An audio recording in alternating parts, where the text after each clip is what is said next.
ছাদ বাগান করতে গেলে কিন্তু আমরা যখন তখনই কিন্তু ছাদ বাগানে কীটনাশক আমরা ব্যবহার করে থাকি।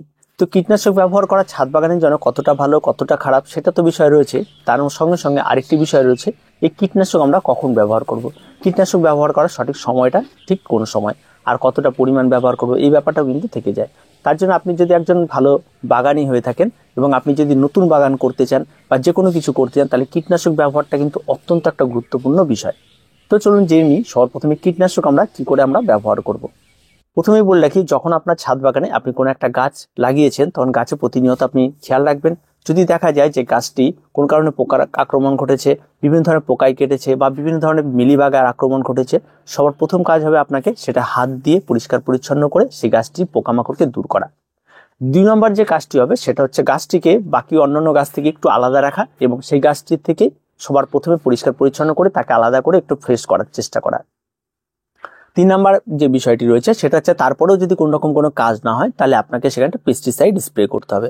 এবার আপনি বাজার চুরিতে যে কোনো পেস্টিসাইড আপনি স্প্রে করুন না কারণ সেটা কিন্তু যখন আপনি বাজার থেকে ক্রয় করবেন 1 লিটার জলে কতটা মেশাবেন সেটা কিন্তু সবার প্রথমে আপনাকে শুনে নিতে হবে। তারপরে কিন্তু আপনি সেই গাছটিতে স্প্রে করবেন হালকা করে। যদি অন্যান্য গাছে তখনও পর্যন্ত যদি না ধরে থাকে তাহলে স্প্রে করার প্রয়োজন নেই, শুধুমাত্র সেই গাছটি করবে। আর যদি দেখা যায় যে মনে হচ্ছে যে অন্যান্য গাছে স্প্রে করার প্রয়োজন আছে তাহলে আপনি ছাদ বাগানের সমস্ত গাছে স্প্রে করতে পারেন। এবার আসি যে স্প্রে করার সঠিক ব্যাপারটা কি। স্প্রে করার বিষয়টা হচ্ছে এরকম, আপনার ছাদ বাগানে একটা নির্দিষ্ট পরিমাণ খুব কম পাওয়ারের একটা আপনি পেস্টিসাইড রাখবেন, যেটা হতে পারে সুপার কিলার, তারপর আরও অন্যান্য যে সমস্ত পেস্টিসাইডগুলি রয়েছে যেগুলি কম দামি পেস্টিসাইড একতারা রয়েছে।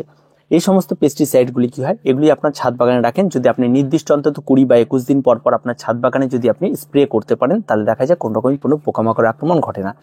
পোকার আক্রমণ ঘটার পরে গাছে স্প্রে করলে হয়তো রোগ পোকামুক্ত হয়, কিন্তু পরবর্তী দেখা যায় বেশ কিছুদিন পর গাছটি অনেকটা ঝিমিয়ে যায়, অনেকটা বেশি মাত্রায় অ্যাটাকটেড হয়ে গেলে গাছের গ্রোথও কমে যায়।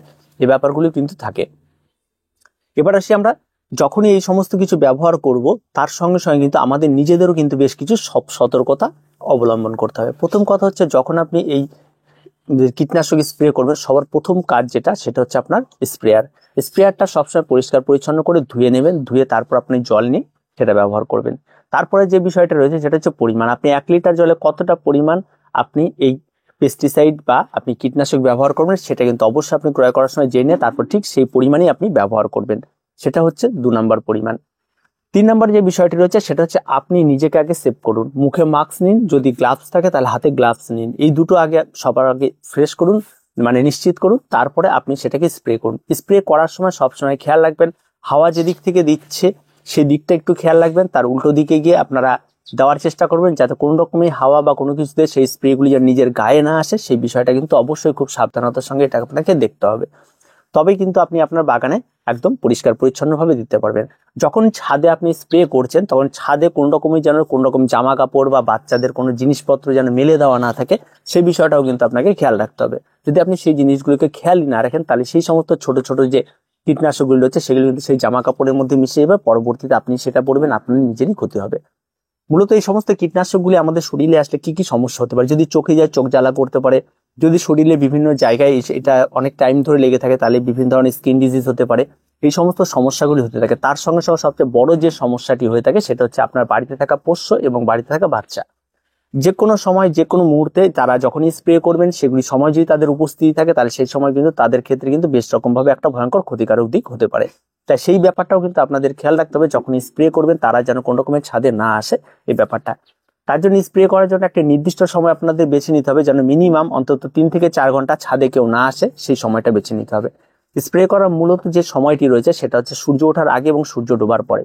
তো আমি বলবো আপনারা সবসময় সূর্য ডোবার পরে করুন, তারপরে রাত হয়ে গেলে ছাদে আর আসার ব্যাপার নেই, ছাদ বন্ধ রাখুন, বাচ্চারাও আসবে না, কোনো রকম কোনো পোষ্য বা কোনো কিছু আসবে না, আপনিও আসবেন না। পরবর্তী দিন সকালে আপনারা ছাদে আসবেন, ততদিনে এই বিষের অ্যাকশন সমস্ত রকম ভাবে কেটে যাবে। তাই আপনারা এই জিনিসটা কিন্তু অবশ্যই আপনাদের মেনে চলতে হবে।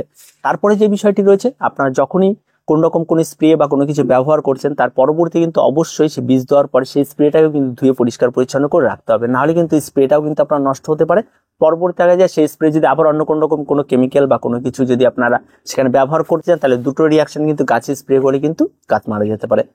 সর্বশেষ যে বিষয়টি নিয়ে বলবো সেটা হচ্ছে মাত্রাতিরিক্ত ব্যবহার। অতিরিক্ত মাত্রায় যদি আপনি পেস্টিসাইড বা কীটনাশক ব্যবহার করতে থাকেন তাহলে আপনার গাছ যে কোনো মুহূর্তে ঝলসে যেতে পারে। তাই অবশ্যই সঠিক পরিমাণ কিন্তু আপনার গাছকে সুস্থ সুরক্ষিত রাখবে। আর তার সঙ্গে সঙ্গে কিন্তু অবশ্যই যদি স্বাস্থ্যকর দিক ভাবতে হয়, আপনি আপনার ছাদ বাগানটি সুন্দরভাবে করেছেন, সেখানে বসে এক কাপ চা খাবেন এবং আপনি স্বাস্থ্যের ব্যাপারে বিভিন্ন যথেষ্ট কনসাস, তাহলে আপনাকে বলবে কীটনাশক সম্পূর্ণরূপে বর্জন করাটা সবচেয়ে ভালো ছাদ বাগানে। তার জন্য আমরা কি ব্যবহার করব? আমরা মূলত সেখানে ব্যবহার করতে পারি নিম অয়েল অর্গানিক। তার সঙ্গে সঙ্গে আমরা নিম পাতা জোগাড় করে সেটার থেকে আপনারা জলে ফুটিয়ে নিয়ে আপনারা ব্যবহার করতে পারেন প্রতিনিয়ত। এটা ব্যবহার করলে প্রতি 7 দিন অন্তর অন্তর আপনাকে ব্যবহার করতে হবে, তাহলে কোনো পোকামাকড় উপদ্রব ঘটবে না। আরেকটা রয়েছে যেটা খৈনি, যেটা তামাক পাতা বলা হয়, বাজারে কিনতে পাওয়া যায়, 2 থেকে 5 টাকার মধ্যে পেয়ে যাবেন। আপনারা সেটা কিনে নিয়ে আপনারা 1 লিটার জলে ফুটিয়ে নিয়ে সেই জলটিকে সুন্দরভাবে রেখে দিয়ে 1 লিটার জলে অন্তত 100 ml করে মিশিয়ে স্প্রে করুন। প্রতি 7 দিন অন্তর অন্তর স্প্রে করুন, সেখানেও ভালো কাজ পাবেন এবং সেটা কিন্তু কখনোই আপনার জন্য অন্তত ক্ষতিকারক হবে না। আর বাগান করতে গিয়ে আমরা কীটনাশক ভুড়ি স্প্রে করে ফেলছি, যখন যা পোকা, কোনো মাইটের আক্রমণ হচ্ছে মাইট স্প্রে করছি, কখন এটা হচ্ছে সমস্ত কিছু কিন্তু আমরা এগুলো করে ফেলছি। আর সর্বশেষ এটাই বলবো, যখনই আপনি এই সমস্ত বিষয়গুলো স্বাস্থ্যের ব্যাপারে কনসাস হবেন, যখন আপনি স্প্রে করবেন, আপনার হাতটা অন্তত হ্যান্ড ওয়াশটা দিয়ে খুব ভালো করে ধুয়ে নেবেন।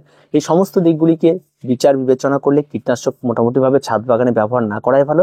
আর যদিও ব্যবহার করা যায় বা সেই সমস্ত কৌটো বা কোনো কিছুকে সেগুলিকে দূরে রাখবেন। আর এই সমস্ত কৌটোগুলি বা যে কীটনাশকগুলি সেগুলিকে খুব সাবধানতার সঙ্গে আপনি আপনার ছাদ বাগানে রাখবেন। এটা কিন্তু খুব যে কোনো মুহূর্তে যে কোনো কারণ যদি পরিমাণ এদিক ওদিক হয় বা আপনার বাড়ির যদি কেউ এটা কোনো রকমের বাচ্চা বা পশু যদি কোনো রকম এটা খেয়ে ফেলে, তাহলে কিন্তু একটা ভীষণ রকমভাবে একটা এমার্জেন্সি পিরিয়ড চলে আসতে পারে। তাই অবশ্যই আপনারা এই বিষয়গুলিকেও কিন্তু খেয়াল রাখবেন। তাই কীটনাশক ব্যবহার করতে গেলে কিন্তু এই নতুন বছর যারা নতুন বাগানে, তাদেরকে বলবো অন্তত একটু অ্যাভয়েড করুন, একটু সম্পূর্ণ বাগানটা স্টার্টিং থেকে একটু কীটনাশক বর্জন করুন, তাহলে দেখবেন আপনার ছাদ বাগান অনেক ভালো হবে। যখন আপনি নতুন করে বাগান করা শুরু করবেন, আপনি নতুন কিছু দিয়ে শুরু করবেন, তখন কিন্তু অনেকটা ভালো হবে এবং আপনার হেলথ, আপনার স্বাস্থ্য, আপনার পরিবারের কথা সমস্ত দিক বিচার বিবেচনা করে আপনারা এই কীটনাশকগুলি ব্যবহার করবেন। তো কীটনাশক ব্যবহার কিন্তু ভয়ঙ্কর একটা দিক হতে পারে। তো আর কিছু বলার নেই, আপনারা আশা করি সমস্ত বিষয়গুলি বুঝে গেছেন। যখনই তখন কীটনাশক ব্যবহার একটু বর্জন করুন। আর দামি কীটনাশক তো একটু বুঝে শুনে আপনারা ব্যবহার করুন।